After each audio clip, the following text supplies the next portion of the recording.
Hello everybody, hope you're all doing well, and in this video I'm talking about a major Honda bailout as well as a new signing for a Formula 1 team. So let's start with Honda, and as we know, their engine so far in 2026 has been very poor, and there's a lot of work for the manufacturer to do to catch back up, and this is where the Additional Developments and Upgrades Opportunity System, also known as ADUO, comes into play, with this being introduced in 2026 to help manufacturers off the pace to catch back up to the benchmark. Now with Honda, they're not just off the pace, but they're so far off the pace in 2026, and on top of that, their engine so far has been unreliable. And while the FIA has approved changes to Formula 1's engine rules aimed at assisting Honda's recovery. Now, one of the revisions is around the testing hours. So for example, when it comes to the test bench running, you had manufacturers 2 to 4% behind getting an extra 70 hours, those 4 to 6% behind getting 110 hours extra, 6 to 8% behind gets 150 hours, and there had been a previous cap of 190 hours for anyone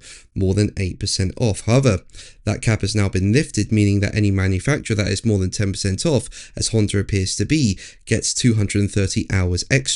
So yeah, that's one area that could really help Honda, and the other is spending, with there being two elements that make up potentially Honda getting an extra $90 million worth of spending. Now, the first $11 million relates to adjustments allowed in the cost cap, which means more spending power for any manufacturer that is granted upgrade concessions. Basically, you had a $3 million boost for manufacturers who are deemed to be 2 to 4% adrift over the season, and this went all the way up to $8 million for manufacturers that were deemed to be behind by more than 8%. But now what's been agreed is that any manufacturer over 10% off will get an extra $11 million. But the second element of spending is a type of loan, and this could be worth up to $8 million. And this performance-based loan style system is for any manufacturer that's deemed to be behind by more than 10% in its first season. So this has to be paid back basically, and one way to do this is through the cost cap. And basically the way it works is, if you were to spend an extra $8 million in 26 and 27, for example, you need to pull back your spending by $8 million over the following 3 years as a consequence. Now make sure to leave a like and subscribe so you don't miss my Formula 1 content and are kept up to date with F1 news. The growth has been incredible recently, and your support means so much to me. Thank you so much for it. Now going back to Honda, and it's quite clear that while help is on hand for Honda, absolutely, no one's forgotten about history.